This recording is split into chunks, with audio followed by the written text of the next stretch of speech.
I think you're muted, Janaki. Yeah, if you can open your microphone. Yes, apologies. Thanks, Jimena. So my name is Janneke Adema, and I'm an associate professor at the Center for Post-Digital Cultures and a member of the COPIM community, as part of which I co-edit the Experimental Publishing Compendium, which is a resource that my colleagues Simon and Whitney will introduce to you shortly. And again, I want to say, you have heard this a few times now, but the webinar is being recorded, so please keep your audio and video off if you don't want to be in the recording. So this webinar is organized within the Experimental Book Publishing in Practice seminar series, which brings together authors and publishers with software and tool providers. So in this seminar, Experimental Publishing in Practice, Collaborative and Digital Tools, we will bring together speakers from the Experimental Publishing Compendium, TOAD Open Metadata, the Digital Humanities Laboratory, HD Lab at IBICRI CONICET, and Paideia Editorial, to discuss digital humanities and experimental publishing. So presentations will be in Spanish or English, and again, you can use some functionalities to subtitle them. So what I will be doing next is we'll be introducing the speakers, and I will be moderating discussion after the talks. And so you can either ask questions in the chat during their talks or ask them live after each of the talks. So it's now my pleasure to introduce our first speaker, which is Jimena del Rio Riande, who is a senior researcher at the Instituto de Investigaciones Bibliográficas y Crítica Textual, and I hope I'm saying that all correctly, Jimena, of the National Scientific and Technical Research Council, CONICET, in Buenos Aires, in Argentina. And she's professor at the Universidad del Salvador. So she's got an MA and PhD in Romance Philology from the Universidad Complutense de Madrid. And her main academic interests deal with digital scholarly editing, digital humanities, and open research practices in the humanities. She also serves as an ambassador of the Directory of Open Access Journals, the DOAJ, in Latin America, and she's a member of the board of directors of the Text Encoding Initiative, TEI. And she's also the director of the Laboratorio de Humanidades Digitales HD Lab at CONICET. And the title of Jimena's talk is Publicación Experimental con Ediciones Digitales Mínimas. Jimena, the floor is yours. Thanks, Janaki. Bueno, voy a pasar a mi presentación en español para mantener esta sesión en el formato bilingüe que deseamos.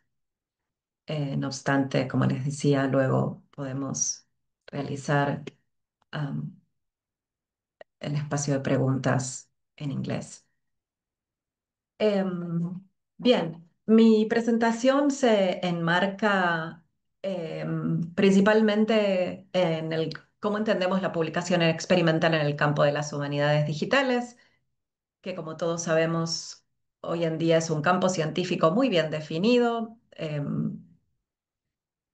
donde lo que hacemos es investigar objetos de disciplinas humanísticas con la aplicación de tecnología digital o computacional, y que esto suele traducirse en objetos bastante reconocibles por quienes hacemos humanidades digitales con metodologías ya bastante reconocibles, ahora tal vez intervenidas por una nueva etapa relacionada con la inteligencia artificial generativa.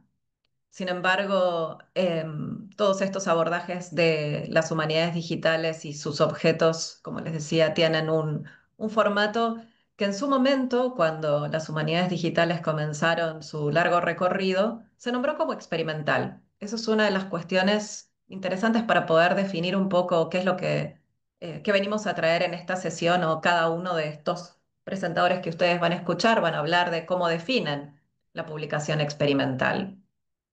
¿Por qué era experimental lo que hacían las humanidades digitales en ese momento? Bueno, básicamente porque venían a cuestionar formas canonizadas de publicación de objetos de las humanidades, ¿no? A través de formatos como el libro, el artículo científico, el capítulo, etcétera, prestando atención a la tecnología, cómo podían además leerse esos distintos objetos, pero también cómo poco a poco podíamos empezar a prestarle atención a los procesos que llevábamos a cabo cuando hacíamos investigación en humanidades, ¿no? Algo que tal vez cuando estábamos trabajando de forma analógica no era tan visible y no se documentaba Dentro del campo de la edición digital de textos, que es un poco lo que a mí me convoca como investigadora del área de filología,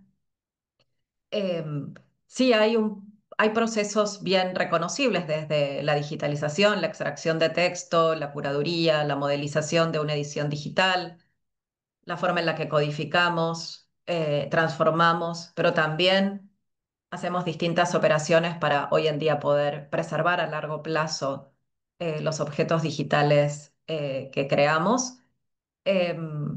Gran parte de las ediciones digitales siguen sosteniendo, digamos, la riqueza semántica desde el uso de lenguajes de codificación como es el que nos ofrece la Text Encoding Initiative, que nos permite no solamente, digamos, hacer un trabajo de codificación, sino también pensar semánticamente como humanos qué querríamos recuperar en la lectura de un texto. No obstante, estos abordajes experimentales, aunque fueron parte de las primeras humanidades digitales, y aquí vemos una de las primeras ediciones del campo que empezó a crearse ya a fines de la década del 90, uno de los problemas fue eh, exactamente la preservación de estas ediciones por una cuestión de obsolescencia del software, del uso de software propietario.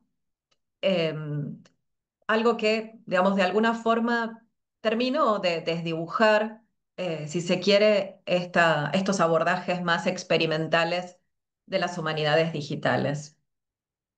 En Argentina, desde CONICET, mm, tenemos el trabajo del HD Lab, que vengo coordinando desde el año 2016, con diferentes formatos y ya como HD Lab desde 2018, donde retomamos esta idea de publicación experimental para las humanidades a través de las humanidades digitales, pero pensando todo un workflow que incluye abordajes que hoy en día podríamos considerar que hasta son utilizados en cualquier proceso de ciencia abierta, ¿no? Podríamos decir, de investigación que incluya abordajes o metodologías o principios, mejor dicho, de la ciencia abierta aplicados a las humanidades, ¿no? Entonces, nos basamos primero en la elección de un corpus que tenga licencias que nos permitan el reuso máximo de software abierto, y en los últimos tiempos hemos incorporado también hardware abierto a través del uso de Raspberry Pis. Trabajamos con taxonomías para acreditar a las personas que trabajan o han colaborado en nuestro laboratorio, em, con estándares de interoperabilidad, como ya hablé de la TEI para el trabajo semántico, pero también otros estándares para la preservación, ¿no? Como la dupla GitHub Zenodo, que además nos permite versionar, trabajar con distintas versiones de las ediciones digitales que preparamos. Em, y la idea es también publicar, evidentemente, los datos en abierto. Desde CONICET, por ejemplo, tenemos un repositorio de datos, pero todo este proceso también lo hacemos a través de Zenodo y de las distintas versiones que publicamos, sosteniendo siempre no solamente los procesos, como les comentaba, experimentales, donde también estamos incluyendo cuestiones que hacen a la reproducibilidad de los objetos que estamos creando, cómo es posible a través de todo este proceso lograr métodos reproducibles en ediciones digitales, pero también incorporamos otros abordajes, a veces que no son otras tecnologías, que no son específicamente de las humanidades digitales.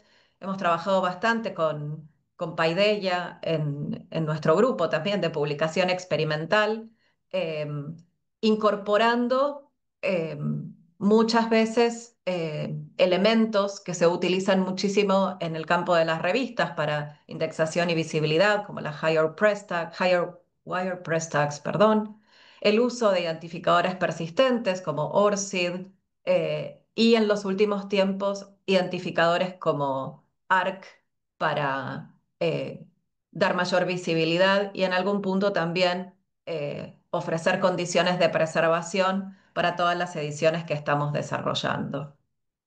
Todo esto en un entorno de lo que en humanidades digitales viene llamándose minimal computing, que para el Laboratorio de Humanidades Digitales en el CONICET ha sido la plataforma de desarrollo de nuestras ediciones digitales, en primer lugar por las restricciones a la hora de financiar grandes proyectos como son ediciones digitales relacionados con software, con hardware. em, pero sí agregándole tal vez esta otra dimensión no tan hablada en los grupos de minimal computing, que es el uso de software abierto o libre, y pensando también en la sostenibilidad de la investigación, no solamente en lo sostenible como preservable, sino también desde un lugar relacionado con lo ecológicamente sostenible, ¿no? En algún punto hoy en día eso se resignifica, tal vez era un área de la minimal computing más relegada, pero sabemos que con los nuevos debates sobre el uso de inteligencia artificial y los recursos naturales, esta conversación retomó mucha más actualidad.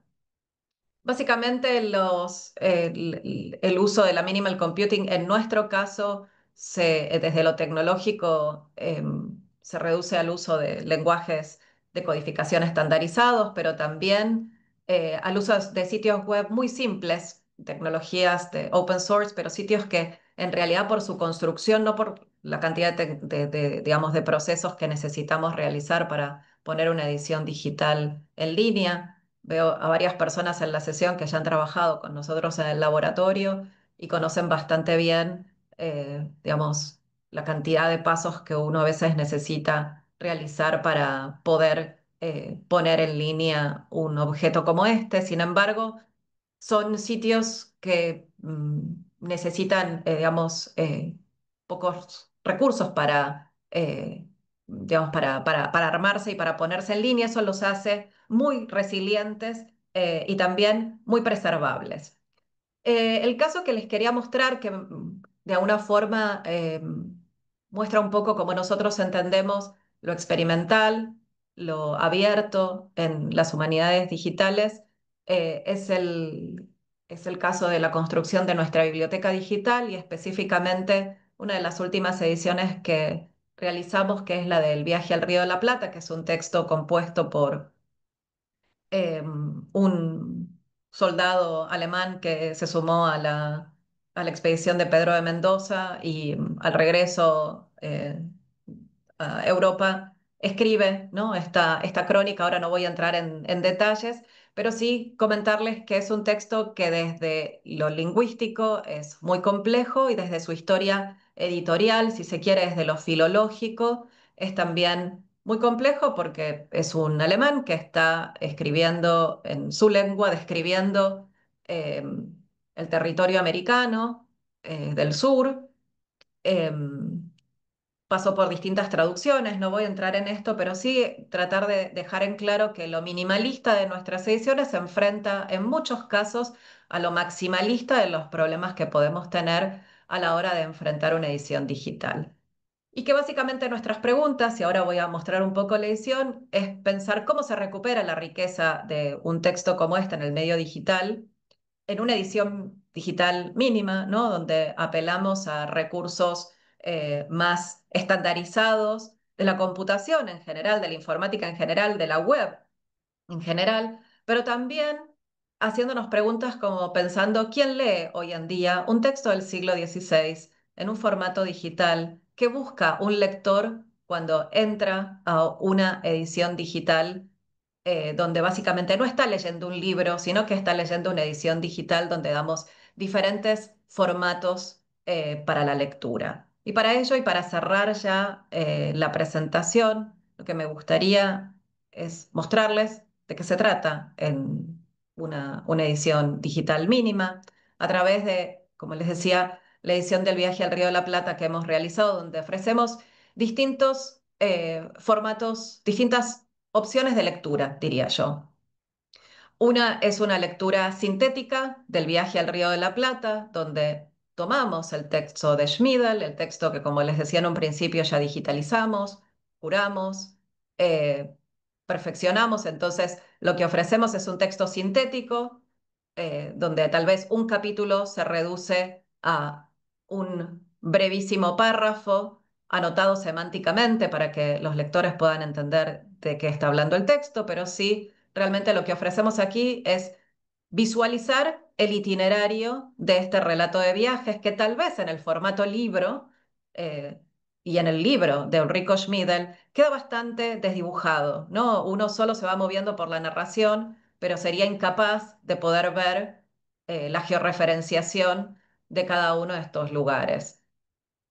También damos una edición digital, si se quiere, más tradicional, donde lo que hacemos es dividir el texto en sus distintos capítulos, donde hay distintos tipos de anotaciones. Bueno, también tenemos la digitalización del texto, pero damos eh, términos anotados, ¿no? Que se abren a través de estas pop-up windows, pero también otras opciones de ir más en profundidad en la lectura del texto a través de un extensísimo vocabulario controlado que desarrollamos específicamente para la edición, donde quienes deseen saber más sobre todos los términos utilizados en la edición pueden directamente ir al vocabulario controlado del viaje al Río de la Plata, perdón,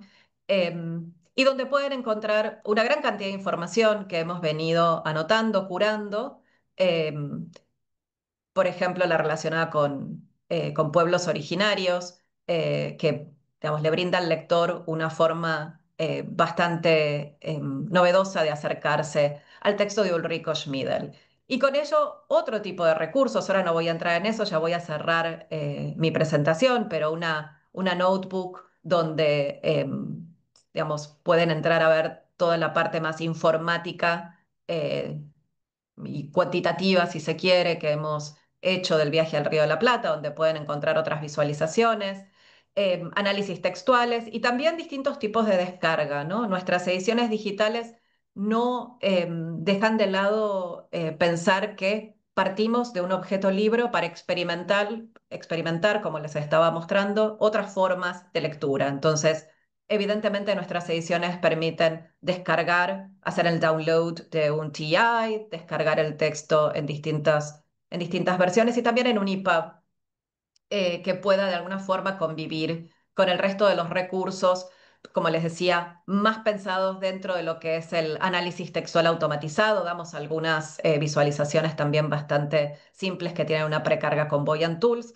pero insisto que desde este lugar experimental, también de distintos tipos de lectura sintética, de narración, de visualización, de cuantificación, es de donde estamos entendiendo la publicación experimental, siempre desde, en algún punto, los abordajes de la ciencia abierta aplicada a las humanidades. Y con esto cierro y les agradezco por haber escuchado hasta aquí y le doy ahora lugar a la siguiente persona para que presente. Gracias. Wonderful. Thank you so much, Jimena. A really great overview of also some of the projects that you're doing at HD Lab. We already have one question also in the chat, and I would ask people if you have questions to either raise your hand or ask them in the chat. And we've got one from Stephanie in Spanish, so I'll let you read that yourself, Jimena. Yeah, you can have a look at that.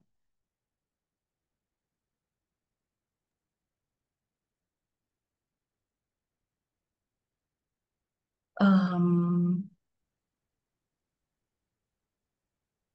ok, sí, Stephanie, vamos a subir las presentaciones, sí, sí, sí, y se los enviaremos también por el mailing list.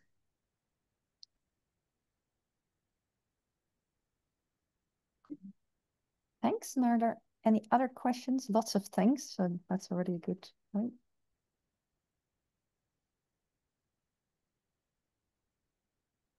Otherwise, I've got a really quick one actually, which has a little bit to do about maybe a little bit of a discrepancy between minimal computing and experimental publishing. And I'm wondering what your thoughts are on that, because I'm quite interested because you showed all kinds of workflows soon. I'm a big fan of workflows to kind of simplify things a little bit.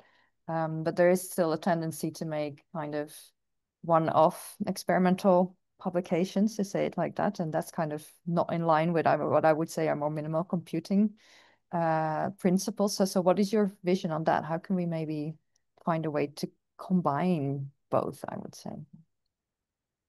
I would say that minimal computing is not a definition itself. It's how people understand that they can build things with this either constraints related to hardware, software, etc., or the question of what we need for doing, in our case, digital humanities. So it can be, it can have many interpretations. When I started reading about minimal computing, I also found that there were not many people thinking about um, in those times the open access movement, that for me it was like the open door to also get to know open software and to be more interested in processes related to publishing and not the publication itself, because we were thinking what tools should we be using for democratizing knowledge. So what I found is that maybe the North American minimal computing school, let's say, that started with a group in the United States, um, weren't thinking for many reasons about what tools they were using, or the processes or the workflows. And by the time I started working with my digital humanities lab, all the open science principles were part of the discussion of how we were publishing many, many different kinds of things. So um, I think that we built our own definition in the lab of minimal computing related to open science that maybe sometimes it can be a little bit different if you go to the minimal computing website of ADHO and read the principles that people left there. So yes, that's how I understand it, and I mean I can reconcile both approaches and understanding that way minimal computing together with experimental publishing and Wonderful. Great answer. Thanks, open Camilla. workflows. Brilliant. Thanks, Yannicki. Thanks for the question. If there are no further, we can always come back. Oh, there is one more from Alina. I don't know if you want to take that one. Utilizamos un montón de herramientas, Alina, muchas veces, por ejemplo, siempre software que consideramos que es, digamos, de código abierto, que entra, digamos, dentro de los workflows que les estaba mostrando. Pero gran parte de lo que hacemos también implica tareas de codificación, o sea, implica el uso de lenguajes como, bueno, la codificación en T, el HTML, el uso de CSS. Lo interesante dentro del laboratorio a la hora de trabajar es que pensamos el, bueno, el mapa interactivo lo hicimos sí, con Open Database, que también es una plataforma de código abierto. Y de hecho, lo interesante que fuera de código abierto es que pudimos incluirle toda la opción de la mini anotación semántica de las pop-up windows, que no lo incluía el Open Database digamos, como plataforma. Eso es lo interesante de trabajar con código abierto, ¿no? Con este tipo de herramientas open source, porque permiten la intervención, el reuso. Y esa es un poco la idea del laboratorio siempre, porque creemos que de esa forma también construimos un espacio colaborativo y, bueno, quienes están aquí saben que desde el laboratorio hacemos todo lo posible humanamente eh, por abrir la investigación, por incorporar gente. Desde ahí, mm, bueno, creemos que todo eso va en sintonía, ¿no? No solamente el uso de las herramientas, sino con el ethos, si se quiere, del mismo laboratorio. Gracias por las preguntas y creo que a lo mejor podemos ya pasar, we can pass to the next presenter. Thanks, Don't Jimena. you think so? Thanks. Um, Thanks for the questions. no problem. So the next presenters are Simon Bowie and Whitney Trechen. So Simon Bowie is an open source software developer at the Center for Post-Digital Cultures at Coventry University, where he works on the Open Book Futures project, helping to build community-owned and scholar-led open infrastructures for open access book publishing with a particular focus on experimental book publishing. So his academic work focuses on open source software and open access publishing, post-humanism, the expression of irony and sincerity, and radical librarianship. And that will be followed by Whitney 13, who is an associate professor of English at the University of Pennsylvania and faculty director of the Price Lab for Digital Humanities. Her first book, Cut, Copy, Paste, Fragments Towards a History of Bookwork, published by the University of Minnesota Press and Manifold, explores early modern maker spaces where women and other marginalized figures assembled handmade books. And she's currently working on a collaborative and public digital project on the history of printing presses in prisons, as well as a book on the deep history of electronic textuality. And the title of Simon and Whitney's talk is Opening Experimentation, Open Access Publishing, and the Experimental Publishing Compendium. So the floor is yours. Thank you, Yannicka. Hi, I'm Simon Bowie, an open source software developer who helped develop Copium's Experimental Publishing Compendium, which I'm going to talk about today. The Experimental Publishing Compendium is a guide and reference for scholars, publishers, developers, librarians, designers, and authors who want to challenge, push, and redefine the shape, form of scholarly books.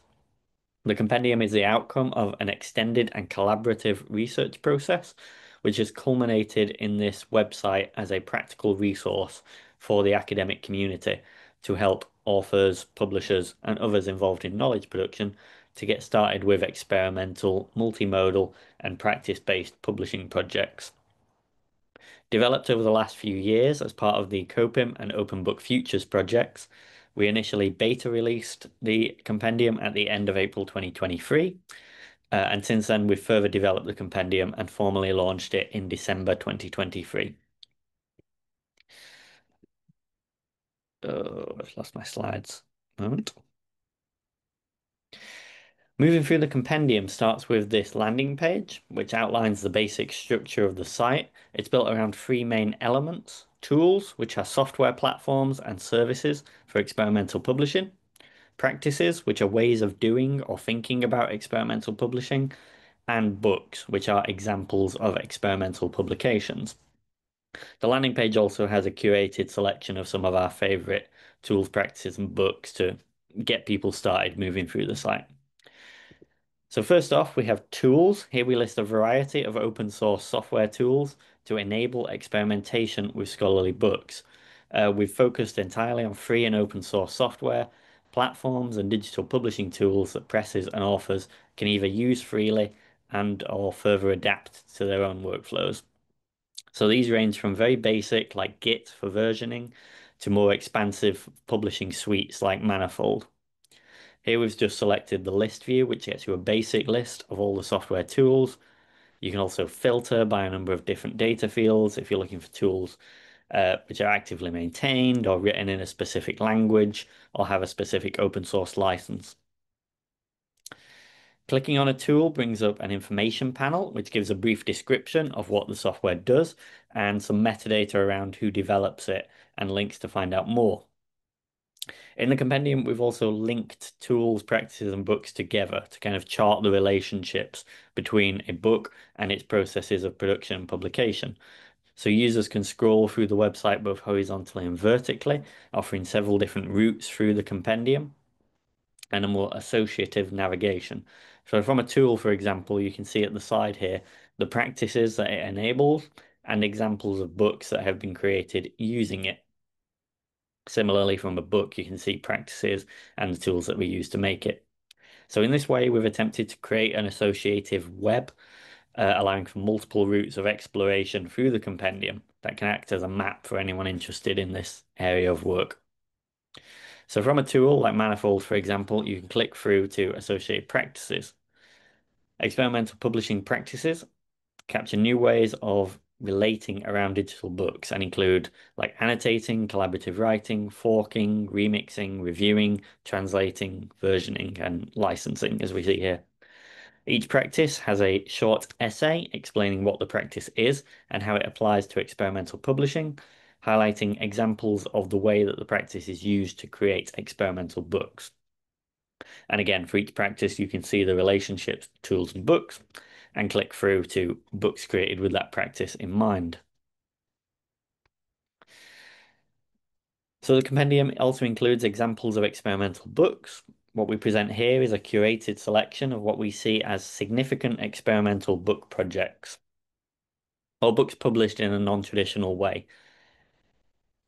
These again can be filtered by the practice or practices that inform them, by year of publication, or by which typology category they belong to in the typology of experimental books outlined in the Books Contain Multitudes report that Janneke and colleagues wrote. Each book contains some basic bibliographic information pulled from open data sources, as well as a paragraph on the experimental aspects of the publication. The tools, practices, and books are the core of the compendium, but it also offers some other useful features. So there's an about page which contains a contextualizing essay about our approach to experimental publishing, which situates experimental publishing and kind of discusses the political ramifications of experimentation in scholarly publishing. There's also a basic search function, which offers more direct querying instead of browsing through the compendium. So that's a basic keyword search for any text across the practices, tools, and book descriptions. And we're continuing to expand the compendium, adding more practices, more tools, and more books as we go along. All the underlying code for the compendium is available under an open source license on GitHub, and it's free for anyone who wants to contribute software enhancements or fork the code into your own repository, or use GitHub as a discussion forum to let us know about features or enhancements that would make sense.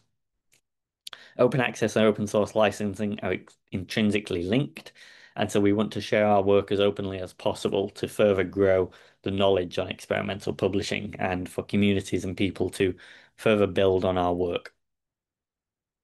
So the compendium kind of acts as a guide for both experienced practitioners and those just setting out to experiment with the forms, contents, and practices of scholarly bookmaking. And as such, we think it's an important resource for those involved in knowledge production, providing up-to-date information about experimental publishing resources and insights into how the scholarly communications system is changing and developing.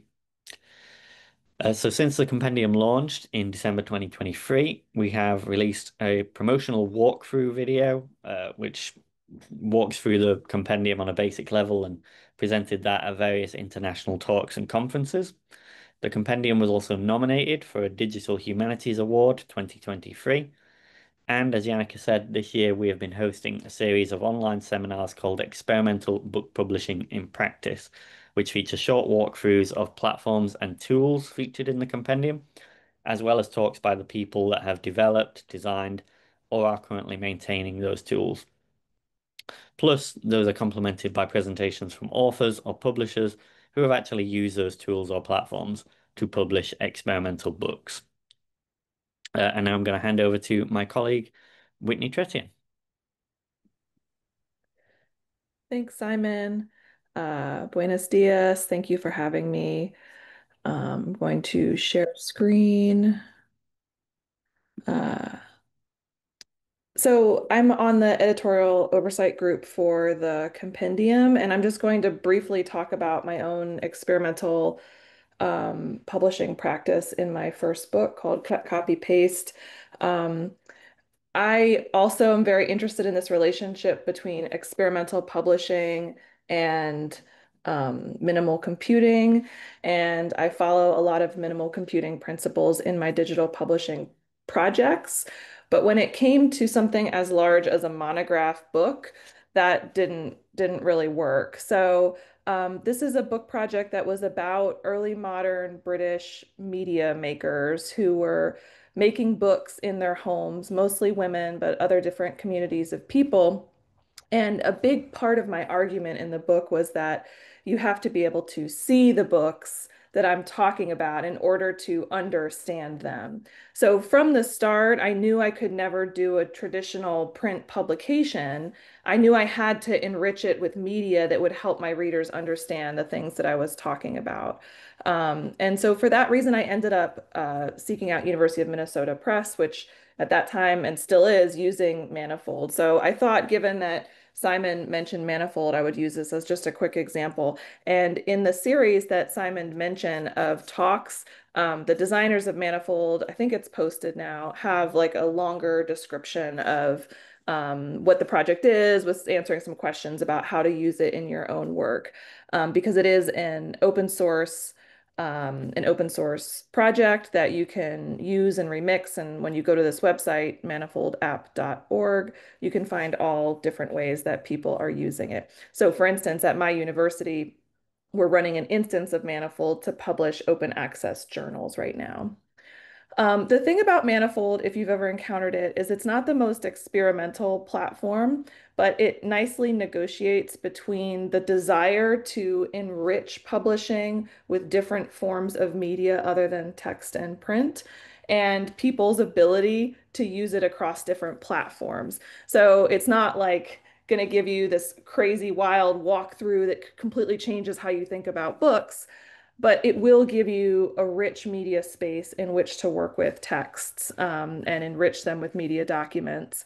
So just to show a little bit about it, so there was a print book attached to it, but I also published an open access version on Manifold. And the open access version is basically the EPUB file repackaged on Manifold. So that's how Manifold ingests the text.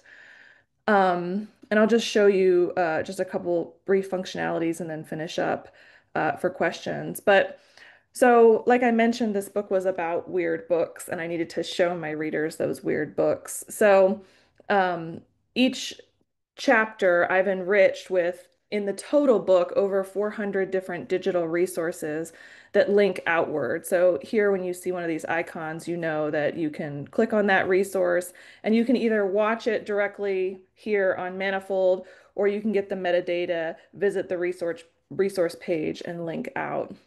And this was very important to me as an author, because basically after I had completed the book, I was able to go through and annotate it with all this rich media that I had been collecting over time. So it's in some ways getting closer to that dream of merging archive and argument together. I was able to show my work too. So a lot of the things that I included here are data sets, other images and media and engravings and prints that I was looking at. For this particular chapter, I made a digital edition, but I also just had lots of images from my own research practice where I was trying to show people the materials that I was working with. So just quickly to conclude, if we go back to the project home, one of the things that I like about Manifold is that there's multiple routes in. So it still uses the book as a metaphor that's very easy to understand, but we can also start to think about different ways into the book. So I was able to group the different media documents into my own kind of categories and resource groups. So for instance, when I'm talking about this one community, Little Gidding, if you want to see all the things that I had related to that, you can go down here and with some kind of easy faceted browsing, sort through, see my digital editions, the images, the data sets. And what's really cool about this is, you put something online and you don't really know if people are using it. But because of the way that Manifold is built, there's two feedback mechanisms that I've been able to get. One is that users that are logged in can annotate the text. So I'm not logged in right now and I won't waste our time doing it. But when you do, there's like a rich array of highlighting. And I was actually able to get the exact numbers on how many people had highlighted. I could see that there were classes that were going and making comments on it. And the other thing is, in addition to actually reading the text and accessing these resource images, I can kind of keep it up to date if I want to by continuing to tag things in the project. and add to them down here. So you can see recent activity. Now, this project ended for me around 2021, so the last things here are 2021. But if you wanted to keep a project going or it was collaborative, you could do that. And finally, I was able to draft a chapter on Manifold, and I folded that draft into the entire project. And what I did is I posted the draft chapter and I invited people to come and give comments on it using the annotation feature. So it's an interesting platform that you may be familiar with, but I'm always eager to share more about how I used it because I think it's actually quite flexible and has a lot of capacities. Some of the things in the compendium are more experimental. And just to add a final comment on the compendium itself, one of the things that I think is exciting about it is that there is at least a desire to include books that are also in print. So this notion of experimental publishing can extend beyond just the digital and really think about people who have pushed the boundary of what it means to read and write alone or collectively. So thank you for your time, and I'm enjoying this conversation. Wonderful. Thank you so much, Simon and Whitney. And also for Jimena and Simon to put some of those links in the chat. So I wanted to open the floor for any questions at this point. Please just raise your hand or you can ask it in the chat.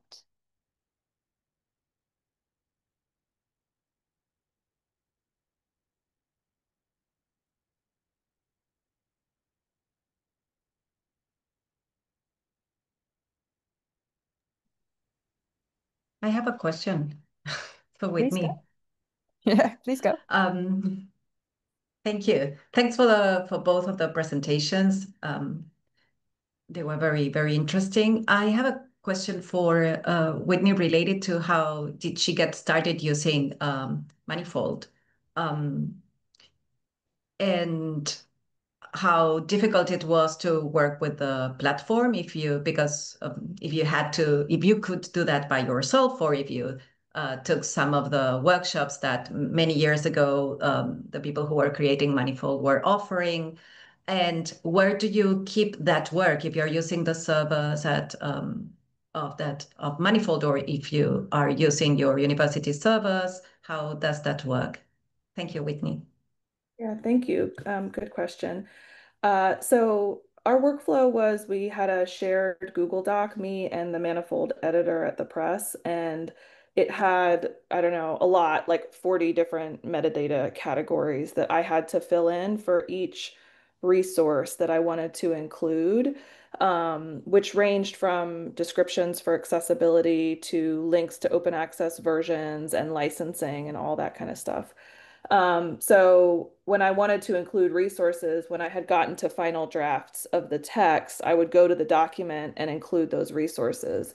And then once the press put the EPUB online, I was able to go and annotate it. So I can actually show you, I'll just share screen again really quick.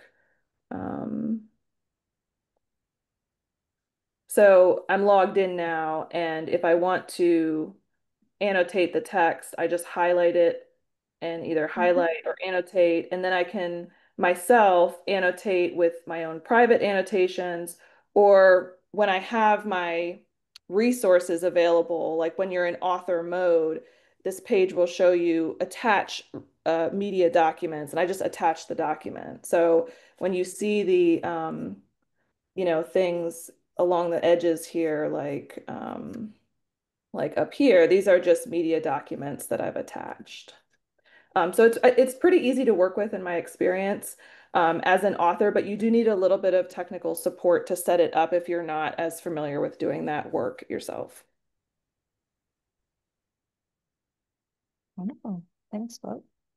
All right. Well, Thank if there's you. no further direct questions, we can also come back to this at the end, maybe. But then I'll introduce our next speaker, which is Patricio Pantaleo, who is the director of Paideia Studio, where he works with academic publishers in Latin America and Spain, assisting with metadata management, implementation of best practices, OGS, among other things. He has also developed the preprint LetArchive server and Paideia Editorial. And the title of Patricio's talk is Experiencias de Metadatos, publicación continua y plataformas de la publicación del libro. Richard, the floor is yours. Muchas gracias. Buen día, buenas tardes a todas las personas que se suman hoy. Un gusto poder participar en el encuentro y les voy a compartir mi pantalla para compartirles la experiencia que hemos estado llevando a cabo desde Paideia Editorial. Siempre trabajamos en colaboración con el laboratorio, como bien decía Jimena, en varios proyectos, si bien ahora los voy a mencionar. Hemos trabajado en varios proyectos en lo que tiene que ver con publicaciones, con enriquecer metadatos y con identificadores ARC, que voy a ir mencionando de a poco. Igualmente quería centrar esta presentación en compartir la experiencia de publicación en un libro, ¿sí? Específico, que es el libro que estamos publicando porque está en publicación continua. Actualmente está en la página de Paideia Editorial. Si me dejan cerrar acá unos paneles que tengo abiertos. Ahí está. Que está en publicación continua y que hemos implementado en publicación continua en formato de libro, ¿sí? Entonces, la idea es poder compartirle esa experiencia y que vayan dejando aquí en el chat las dudas que tengan, las experiencias, si están publicando libros, las plataformas que utilizan, los problemas que puedan ir teniendo, las dudas, las cuestiones, lo que les vaya surgiendo a partir de la presentación. Si lo pueden dejar en el chat aquí, genial, así lo podemos interactuar entre todos. Bien, para la presentación defino tres cuestiones, tres categorías básicas para abordar en la publicación del libro: lo que tiene que ver con plataformas, lo que tiene que ver con publicación continua, que es el formato de publicación, y lo que tiene que ver con metadatos. ¿Sí? Bien, en primer lugar, plataformas. ¿Sí? Con plataforma me refiero a web, me refiero a sitios, me refiero a aplicaciones, ¿sí? Lo que ustedes visualizan al ingresar a la página de un libro online. ¿Sí? Entonces, hay variedad de plataformas, como bien se vienen exponiendo, y experiencias totalmente novedosas y útiles para implementar. eh, pero al momento de llevarlo a cabo hay que definir una, ¿no? Nosotros como editores tenemos que implementar una plataforma. ¿Qué decidimos usar en la publicación del libro? ¿Sí? De este libro actual, que ya les voy a compartir el link y lo vamos a revisar un poco más detenidamente. En primer lugar, para la publicación del libro en sí, para la maquetación, utilizamos Quarto, ¿sí? Que es una herramienta que encontramos muy útil. Quarto utiliza Pandoc en el fondo, pero es una interfaz mucho más amena, ¿sí? Mucho más amenas para lo que tiene que ver con los editores y con las personas que no tienen o no se acercan o no manejan tanto lo que tiene que ver con código. Entonces, en Quarto, que esta es la página principal de Quarto a la cual ustedes pueden acceder, van a poder maquetar en un lenguaje ameno como es MD, como es Markdown, que básicamente tiene unas etiquetas básicas, ¿sí? Que cualquier persona que por ahí no esté allegado a la programación o esté allegado a todo lo que tiene que ver con el software puede implementar, o al menos puede aprender rápidamente, ¿sí? Sobre todo implementando algunas cuestiones de eh, inteligencia artificial que les van a ayudar a maquetar en MD. Entonces, Cuarto lo que hace es, me pide un MD, ¿sí? Que ahí les voy a mostrar cómo es un MD, y me lo exporta, ¿sí? Es decir, me da un producto en varios formatos. Por eso nosotros lo implementamos.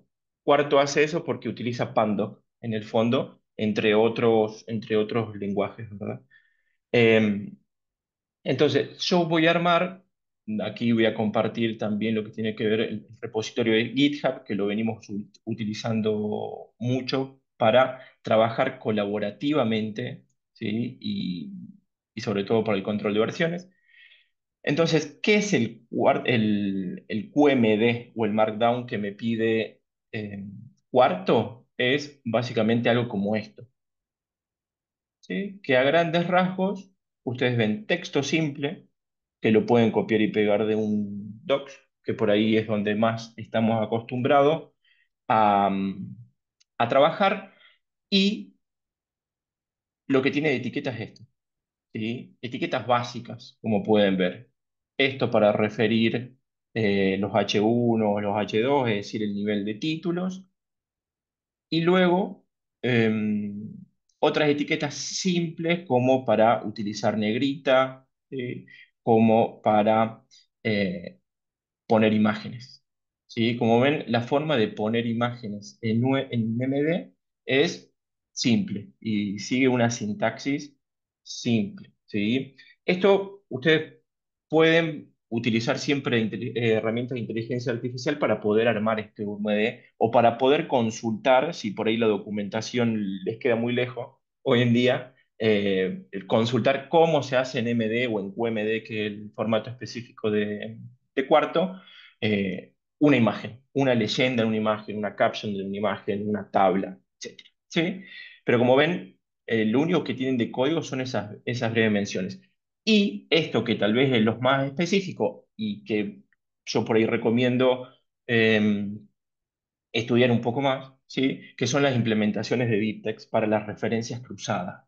El cuarto me va a pedir estas referencias, si las quiero marcar de forma cruzada en el libro, obviamente si no las quiero le pongo como, como estoy, ¿sí? Las copio y las pego directamente, pero si las quiero marcar, tengo que armar siempre un archivo BibTeX para las referencias, ¿sí?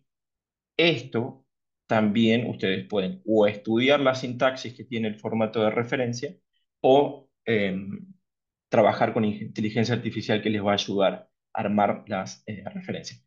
¿En qué les ayuda utilizar Vitex? Básicamente en que yo voy a poder definir y alternar entre diferentes aparatos de cita de forma rápida. Si yo teniendo Vitex voy a poder utilizar APA, voy a poder utilizar Chicago, voy a poder utilizar un aparato de citas personalizado con tan solo un clic de diferencia.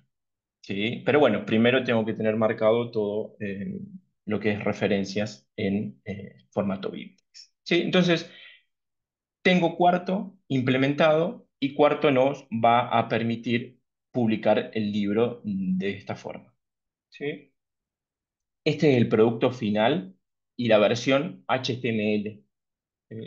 Ahora, ustedes pueden ver acá en el repositorio que hay varias cuestiones más, ¿sí? Porque, bueno, necesariamente siempre hay que trabajar algunas cuestiones más en la medida en que queremos complejizar un poco más el producto que estamos exportando, ¿sí? El export, que en este caso es el libro.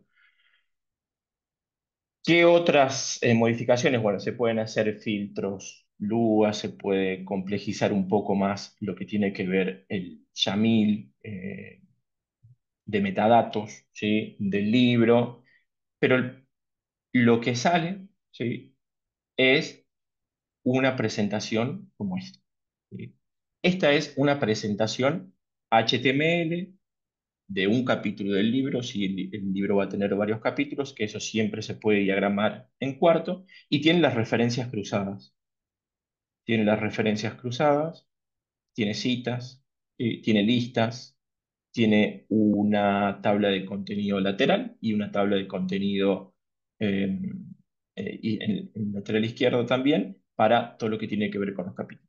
Ahora, hicimos algunas personalizaciones en este export de cuarto, que es, por ejemplo, insertar el botón de Crossmark para tener un registro y un acceso a la pop-up que nos habilita Crossmark, que ahí lo vamos a visualizar por qué es importante, ¿sí? Pero en cuanto a plataformas, Cuarto lo elegimos por la funcionalidad que tiene para exportar en diferentes formatos, ¿sí? Ustedes aquí tienen HTML y tienen también la posibilidad de descarga del PDF, de EPUB, y podrían poner otros formatos más que Cuarto utiliza, como XML, por ejemplo, o Docs directamente. Y además, porque Cuarto está hecho específicamente para el ámbito académico. Entonces, dentro de lo que tiene que ver con metadatos, hay algunos metadatos específicos que ya la misma aplicación, o sea, Cuarto, procesa directamente. Por ejemplo, ORCID y, por ejemplo, ROR, creo, el identificador de instituciones, se ha implementado en las últimas versiones de Cuarto, ¿sí? Cuarto maneja sintaxis y maneja conceptos que trabajamos siempre en el ámbito académico, entonces por eso es importante elegir una herramienta que se adapte o que nos solucione gran parte del manejo de metadatos que nosotros vamos a requerir luego para publicar nuestro libro, ¿sí? Bueno, yo también coloqué aquí UMP, ¿sí? Que UMP, si bien no está visible en la página del libro, en el cuarto, se puede utilizar para manejar lo que tiene que ver con el flujo editorial, ¿sí? Ahí se puede hablar de pros y contras, ¿sí? No sé qué experiencia tienen ustedes en el uso de UMP o en el uso de otras plataformas, que lo pueden colocar aquí en el chat. Em, pero en esta presentación, ¿sí? De este libro, optamos por utilizar OMP para manejar el backend, el flujo, perdón, editorial, ¿sí? De recepción de artículos y de gestión del flujo editorial integral, pero no para la publicación. ¿Sí? La publicación la seguimos haciendo en la página principal del libro, ¿sí? La página principal del libro la seguimos haciendo en HTML directamente, ¿sí? Entonces, de aquí se accede al HTML, que es el export de Cuarto, ¿sí? O al PDF también producido por Cuarto. Página principal sobre la cual se deposita el DOI principal del libro y sobre la cual reprodujimos y ampliamos los metadatos que por defecto puede poner OMP en la página de un libro, ¿sí? Comúnmente, si ustedes visualizan un OMP o un OJS, van a ver metadatos Dublin Core, ¿sí? Y otros tipos de metadatos también del libro, ¿sí? Nosotros, OMP lo hace de forma automática, pero son menos metadatos lo que pone por defecto para los bots, ¿sí? Nosotros lo hicimos manual, era algo experimental, tal vez no sea replicable, ¿sí? No sea tan fácil de replicar, pero de forma manual sí introdujimos los metadatos Dublin Core y los ampliamos y aprovechamos eso, esa función, ¿sí? Y además dimos estilos personalizados a lo que tiene que ver con la página principal del libro. Bien, punto número 2 sobre el cual me gustaría compartir también es el de publicación continua, ¿sí? ¿Qué implementamos aquí nosotros? Publicación continua en libros. Vimos algunas experiencias, por ahí no hay tantas en Latinoamérica en lo que tiene que ver con el libro, pero intentamos relevar esas prácticas, ¿sí? Que si bien tomamos de revista, las aplicamos a libros. Entonces, ¿qué desafío tuvimos a la hora de implementar publicación continua en libros? Eh, Perdón, previamente, ¿qué es publicación continua? Abrimos el libro, como se abriría el número, con uno o dos capítulos, y en la medida en que el resto de los capítulos está disponible, los vamos agregando al libro. ¿Qué posibilita esto? Publicación anticipada, eh, rápida, ¿sí? Y no tener que esperar a cerrar el libro para publicarlo completamente. Ahora sí, ¿qué desafíos nos encontramos inmediatamente en eso? Bueno, ICBN, particularmente como el identificador clásico de libros, ICBN lo tenés que dar cerrado porque te pide el número de páginas, ¿sí? Entonces, nosotros detallamos esas prácticas que nosotros implementamos aquí en la página de publicación continua, ¿sí? De políticas.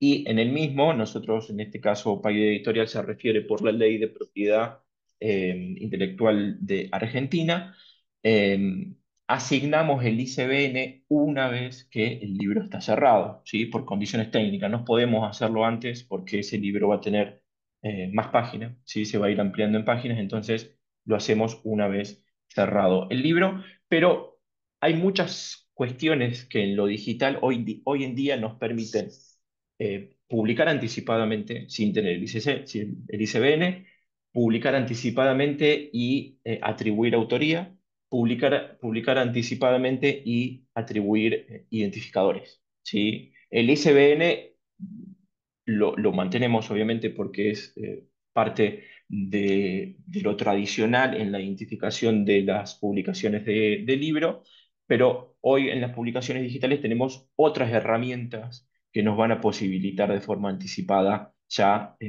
publicar y referenciar todo lo que tengamos que referenciar, ¿verdad? Eh, entonces, ese fue el primer desafío, ICBN, cuando se cierra el libro, ¿sí? Cuando está el libro final, se otorga el ICBN, como pasa siempre en todas las publicaciones de libro.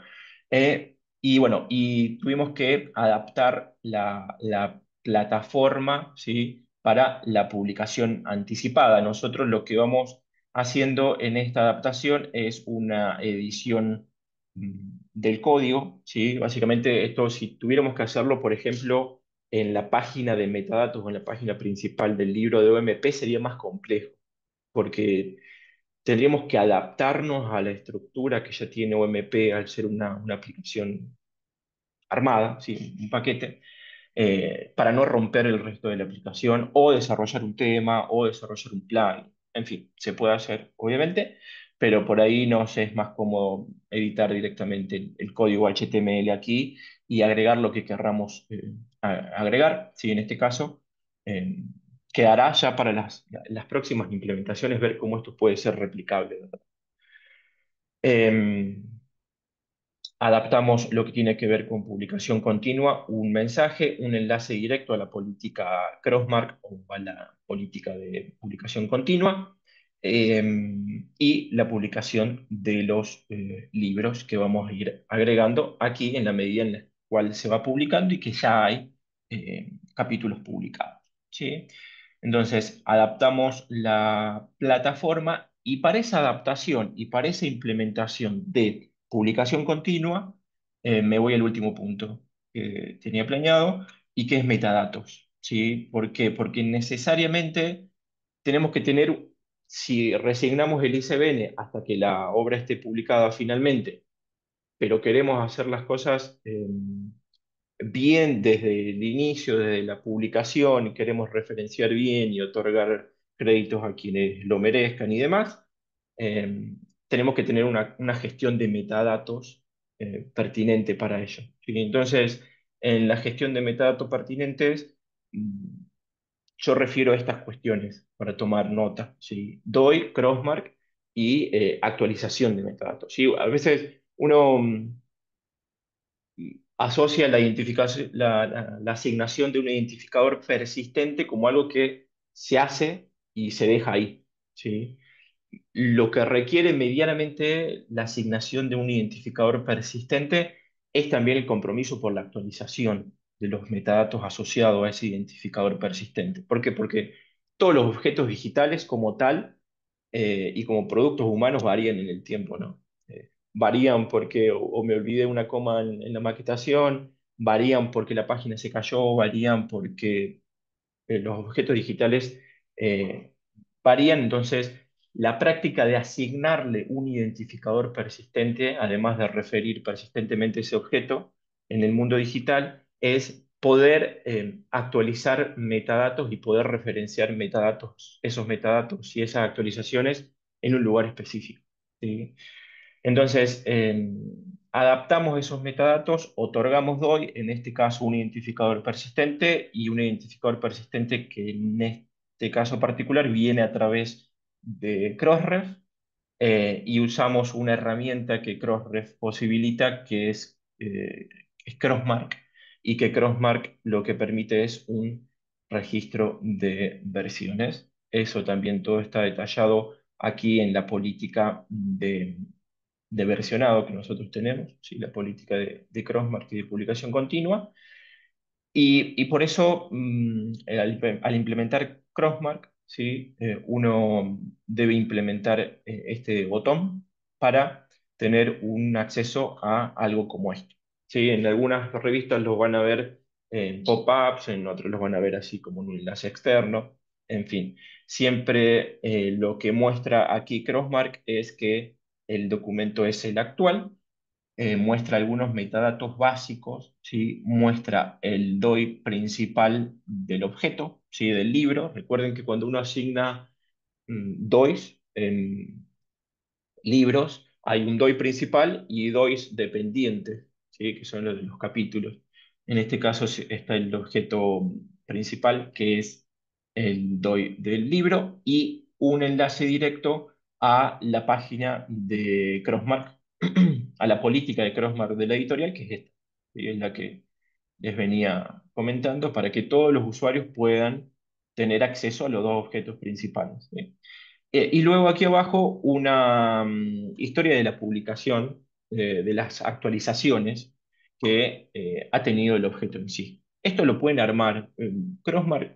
Sí, Crossref maneja XML, si bien es un XML que tiene su DTD, su sintaxis, sus restricciones, tienen cierta libertad para básicamente poner aquí lo que ustedes consideren, y siempre lo que se recomienda es algo que referencie específicamente el objeto de actualización o la historicidad de las actualizaciones que han tenido y demás, ¿sí?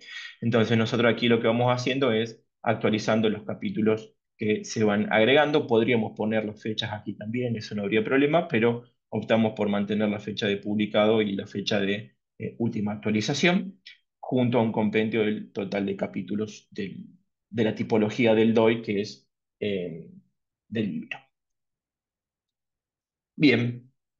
Bueno, aquí en identificadores podríamos conversar también otras cuestiones, por ejemplo, cómo implementar otros tipos de identificadores como ARC, que lo hemos hecho con Jimena, y la verdad que es una experiencia para compartir. Pero bueno, ya habrá tiempo en otras reuniones, y aquí hemos optado por comentar solamente la implementación de DOI y gestión de metadatos en un libro. Muchas gracias. Wonderful. Thanks so much, Patricia, for giving this amazing walkthrough of these platforms and ways of publishing. So yeah, are there any questions for Patricia? And then you can raise your hand or ask in the chat.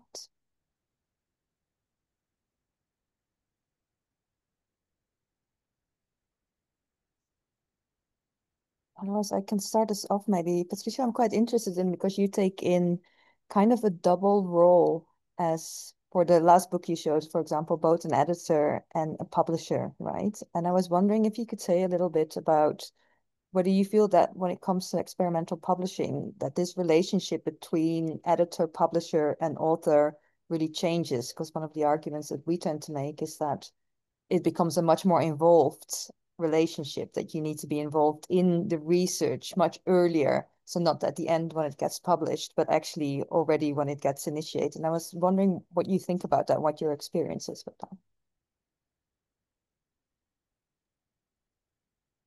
Sí, Jimena, no sé si me puedes apoyar traduciendo. Sí, un poco a lo que Janneke se refería era la relación que se establece con los autores en un proceso de publicación continua. De hecho, bueno, aprovecho la pregunta de Janneke relacionada con esta cuestión, y veo que hay una pregunta de Jorge en el chat que relaciona, no la relación con los autores, como ella está preguntando, sino en algún punto con la indexación. eh, que me parece que en algún punto se relaciona, ¿no? Entonces, a lo mejor sería interesante que lo contestaras uniendo una cuestión y otra, Ujú. ¿no? Como este nuevo sistema de publicación continua, tal vez relacionando como un libro abierto donde, eh, bueno, el autor adquiere otros roles y otra relación con el editor, y tal vez a lo mejor podrías añadir algo más sobre esta cuestión, si es que afecta o no la indexación o la mejora, ¿no? Según nuestro Ujú. criterio. Sí. Sí, bueno, gracias por las preguntas, Yannick, Jorge. Bueno, con Jorge también hemos estado trabajando en algún tiempo. Y la pregunta es sumamente relevante porque la indexación se puede ver de dos formas, al menos yo la veo así. Por un lado, la indexación automática o el relevamiento, que podríamos decirle que es cómo ese objeto digital es relevado por los bots automáticos, ya sea de Google, de Bing o de otros buscadores, que lo hacen sin que básicamente nosotros le pidamos nada. Eso lo manejamos con los metadatos Dublin Core, o la mejor estructuración que podemos hacer del código de nuestra web y del objeto digital. Entonces, si le damos metadatos bibliográficos, si tenemos un dominio validado y si facilitamos que esos bots automáticos accedan al sitio web sin mayores restricciones o con las restricciones necesarias para que accedan de forma correcta, que por ahí sería lo ideal, ahí ya tenemos un gran paso dado. Si no es automático, hay varias cuestiones. Por ahí uno de los principales problemas que hay de las personas que utilizan OMP es que no se indexan en Google Scholar. Entonces, bueno, ahí sería algo para conversar, pero en esa indexación automática, lo mejor es hacer un trabajo de metadatos en etiquetas, ¿sí? En todo lo que tiene que ver con la estructuración web. Ahora, después todo lo que tiene que ver con la indexación en índices y bases de datos específicas, ahí nosotros lo trabajamos con Todd. Bueno, Amanda ahí seguramente puede ampliar más sobre eso. Y lo hacemos al finalizar el libro. ¿Sí? Una vez cerrado el libro, ¿por qué? Porque tenemos el número total de páginas, tenemos ISBN, tenemos los metadatos completos. El paquete cerrado, ahí ya se puede pensar en las indexaciones o empezar a gestionarlas, que en nuestro caso las cedemos o sea, las hace Todd, ¿sí? Utilizamos los servicios que ofrece Todd, que nos pareció, bueno, una gran ventaja para aquellas editoriales que deseen indexarse un libro en varios indexadores, ¿sí? Y bueno, y algo para comentar sobre la relación en todo el flujo editorial. eh, Sí, la idea es mantener el flujo fluido, ¿sí? Y por eso yo recomiendo para este caso utilizar OMP. ¿Por qué? Porque OMP tiene la gestión del flujo eh, interactiva, es decir, tiene ya los roles pensados, tiene la posibilidad de dejar notas en la etapa específica del flujo, etapa editorial, etapa de revisión, revisión editorial, corrección de estilos. Puedo manejarlo todo tranquilamente con los actores que tengan que intervenir, con las notas que tengan que intervenir, con los documentos, con las versiones, todo prolijo ahí hasta la publicación, ¿sí? Última etapa. En esa etapa nosotros optamos por otra interfaz. Se puede hacer UMP, obviamente se utiliza UMP, pero bueno, cada cuestión tiene sus pros y sus contras, como decía al inicio. Una web HTML y cuarto, y el export de cuarto, se puede montar en GitHub, ¿sí? Pueden montarlo en GitHub eh, sin costos, por así decirlo, sin costos de alojamiento, de hosting. Sí, obviamente costos de procesamiento, bueno, pero abonando un dominio y teniendo todo el código ya que ustedes quieren montar, lo podrían montar en GitHub Page sin costo. OMP no, porque tiene base de datos, entonces sería más complejo. Pero bueno, eso para decir.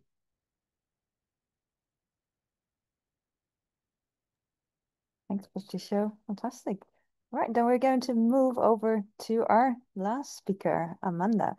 So Amanda Ramalho is a librarian and Latin American representative at Toad Open Metadata.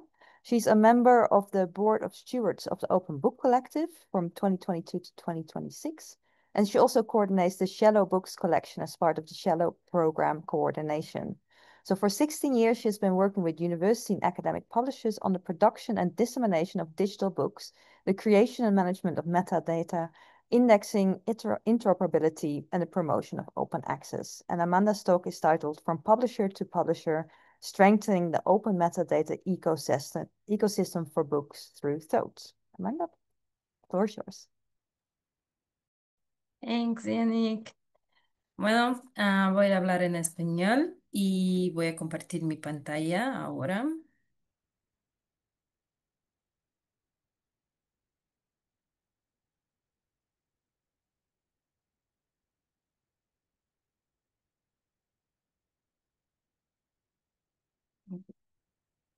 Bueno, hola a todas y a todos. Es un placer muy grande estar en este seminario. Bueno, mi nombre es Amanda. Voy a hablar de TOT, que es una infraestructura comunitaria que nació de las editoriales para editoriales, con la misión de fortalecer el ecosistema de metadatos abierto para libros académicos.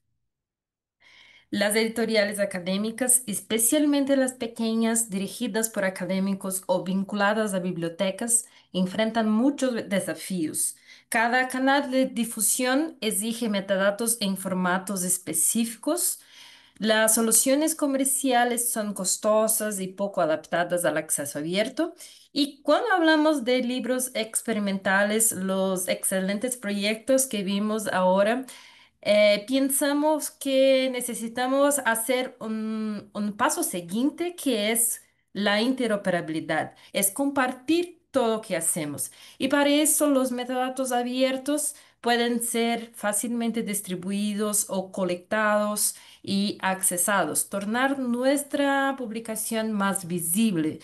Y es particularmente importante pensar en los libros experimentales que son interactivos, son multimodales, son muchas veces versionados. Entonces necesitamos destacar todas estas características del punto de vista de los metadatos. Y necesitamos tener esta granularidad de los metadatos para entender que el libro y sus capítulos tienen metadatos específicos con sus propias autorías para que eso sea considerado en todo el flujo de publicación. TOT surge como una respuesta a estos desafíos, porque es una plataforma sin fines de lucro, comunitaria, de código abierto y es diseñada específicamente para el acceso abierto, aunque también pueda trabajar con contenidos que no son de open access. Ofrece metadatos de alta calidad a nivel de libro y capítulo. Todos los metadatos son licenciados con una licencia abierta, que es CC0, y son exportables gratuitamente a múltiples formatos como ONIX, MARC, CSV, KBART, BibTeX, Crossref XML. Y todo esto sin lock-in. Las editoriales mantienen siempre el control de sus propios datos y pueden utilizar todos los recursos que tiene en TOT de manera abierta y sin restricciones. No es solamente una herramienta de metadatos, sino también una puente entre editoriales, autores, bibliotecas y plataformas. TOT se integra con herramientas abiertas como Open Monograph Press. Distribuimos para el Directorio de Libros de Acceso Abierto, DOAB. Distribuimos para UAPN, JSTOR, Project News y mucho más. Muchas otras plataformas en Latinoamérica, como por ejemplo ULibros, que es un catálogo de EULAC. Y además de archivar obras en repositorios permanentes como Internet Archive y Zenodo.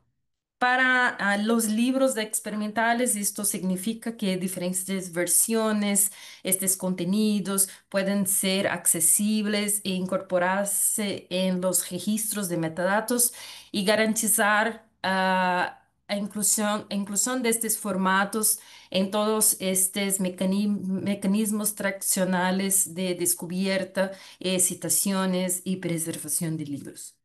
Otro punto fundamental es la interoperabilidad con identificadores persistentes, como DOIs para libros y capítulos, ORCID para autores, ROR para instituciones y financiadores.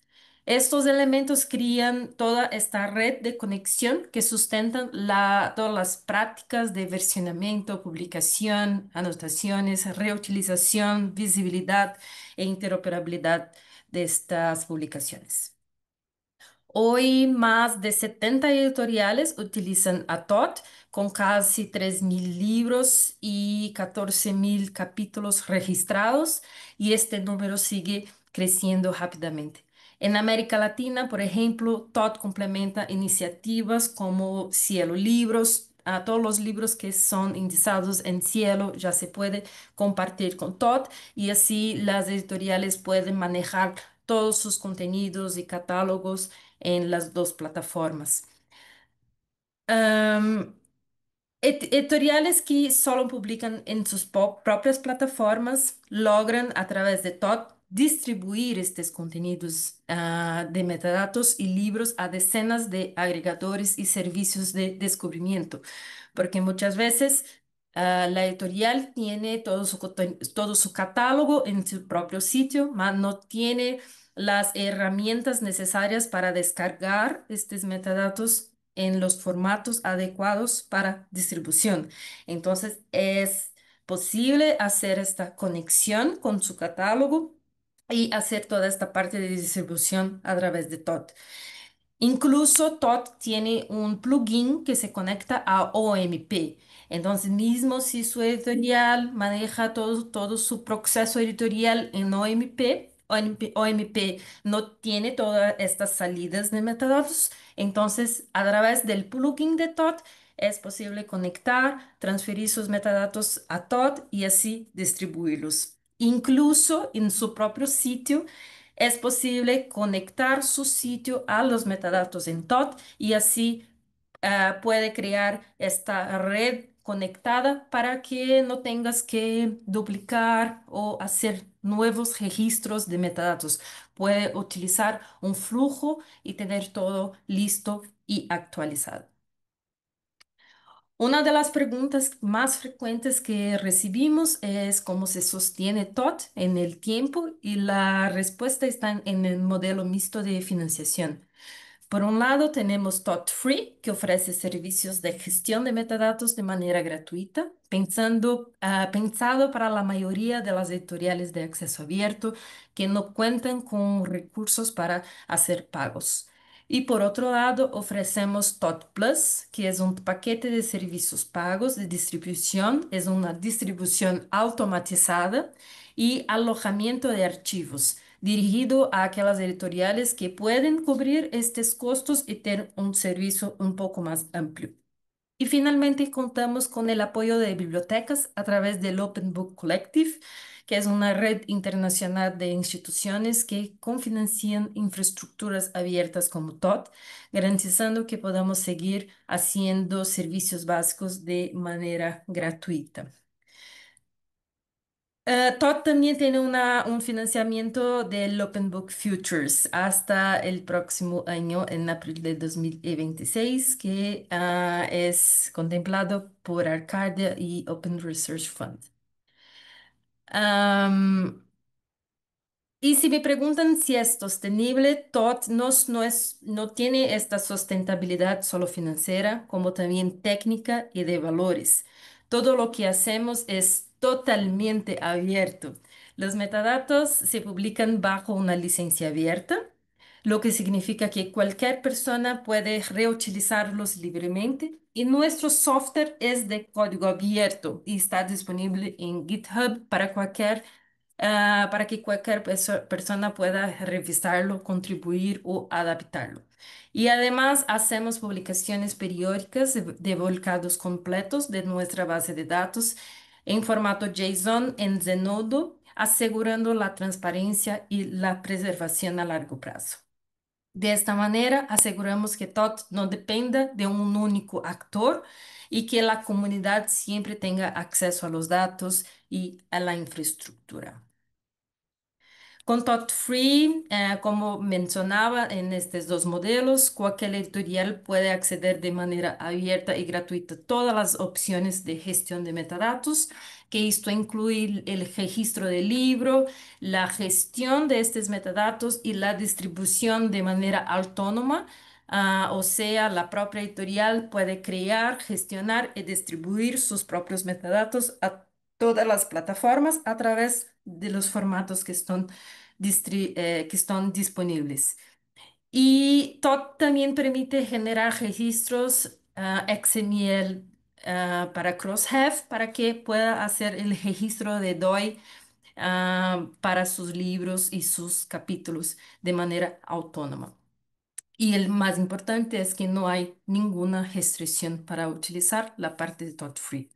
Pero si quiere una opción un poco más personalizada y automatizada, disponemos de dos paquetes, que un es TOT Plus A, que las editoriales pueden acceder a todo que ofrece TOT Free, pero con un conjunto de servicios adicionales que facilitan esta distribución, que incluye el alojamiento de archivos mediante TOT File Hosting a través de una red de distribución de contenidos y siempre bajo el dominio de la editorial. Va a siempre utilizar su propia URL, pero los archivos estarán en los servidores de TOT. Y también ofrecemos una membresía de Crossref y depósito automático de DOIs, o sea, el registro de DOIs para sus libros y sus capítulos están incluidos en estos paquetes y no hay costes adicionales para la editorial. Y aseguramos la distribución de títulos a base de datos como por ejemplo el directorio de libros de acceso abierto para todos los libros que son aceptados o elegibles para ser ingresados en esta base de datos. En el paquete B se incluye todo del paquete free, del paquete A y hay un adicional de otras bases de datos relevantes como Google Books, ProQuest, EBSCO y distribución a algunos índices internacionales como Clarivate, Web of Science, Book Citation Index, JISC, EBSCO, OCLC y otras más. Além de tener ese archivado permanente a través de la red de archivado de TOT que se utiliza de Internet Archive y Zenodo.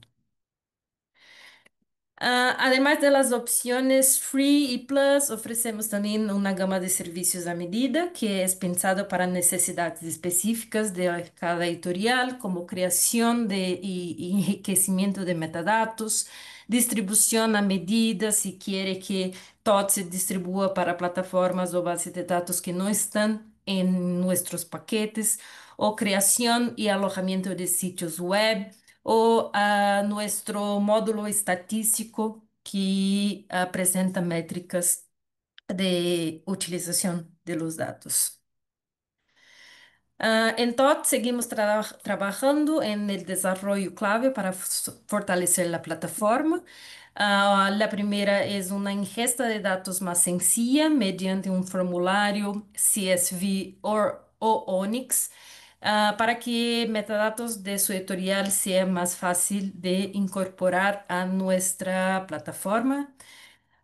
Y incorporación de metadatos de accesibilidad y una interfaz multilingüe. Ya estamos trabajando para que TOT esté disponible en portugués y español. Y también buscamos avanzar en flujos de trabajo para depósito legal y registro de ISBN. Con estas mejoras buscamos que TOT sea cada vez más inclusivo, útil, sostenible para todo este ecosistema de libros de acceso abierto. Muchas gracias. Thank you, Amanda. That's fantastic. And can also say that Todd has the greatest tote bags that are there. So if you ever can get your hands on some of those, they're really fantastic. And so are there any questions for Amanda about Todd?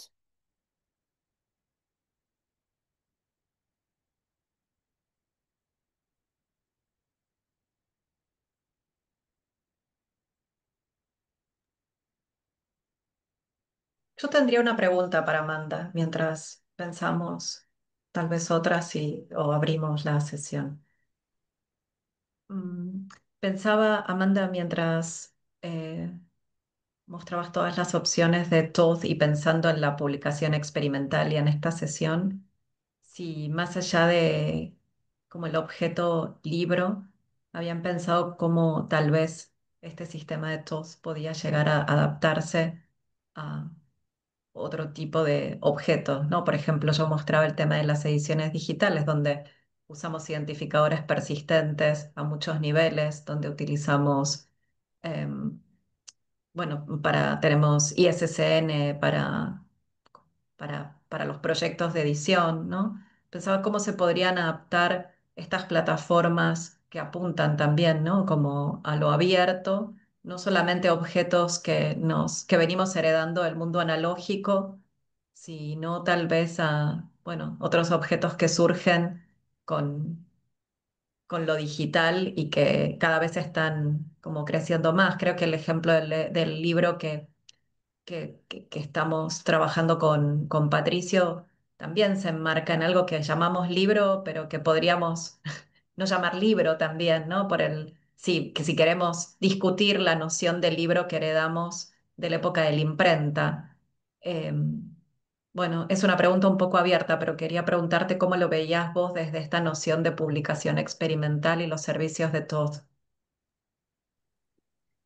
Sí, como Todd tiene un desarrollo muy conducido por toda la comunidad y por todas las solicitudes que recibimos, creo que necesitamos empezar esta conversación para ver si hay algún tipo de metadato granular que nos falta y se podemos desarrollar, porque esto es muy abierto para discutir con todo el equipo de TOT para que sea desarrollado o sea implementado en todos nuestros registros.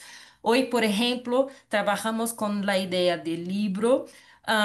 Pero si piensa en las características de los metadatos, mismo para los libros experimentales, todos los campos se rellenan muy bien, como los títulos, los autores y todo más.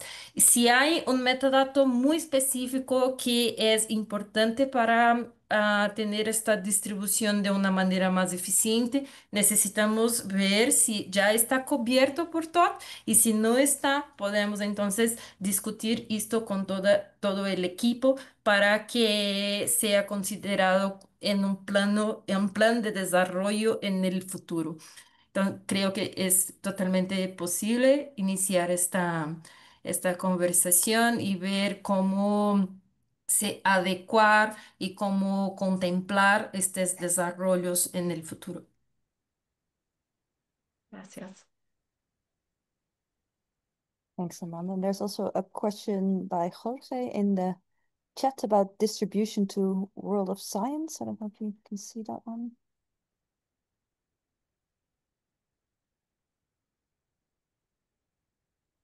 Así, Jorge, estas plataformas y bases de datos, la editorial necesita tener ya un acuerdo firmado con estas bases de datos para que todo pueda desarrollar. Pero sí, nosotros tenemos algunas instrucciones y orientaciones para que la editorial pueda hacer este proceso de una manera más fácil y abierta posible. No, el facto de estar en TOT con este servicio pago no garantiza que va a ser acepto en estas plataformas, pero todo nuestro equipo está disponible para ayudar a hacer todo este proceso, como las documentaciones necesarias, informaciones necesarias y todo más. Creo que respondí su pregunta. Thanks. And another one from Minerva about DOI.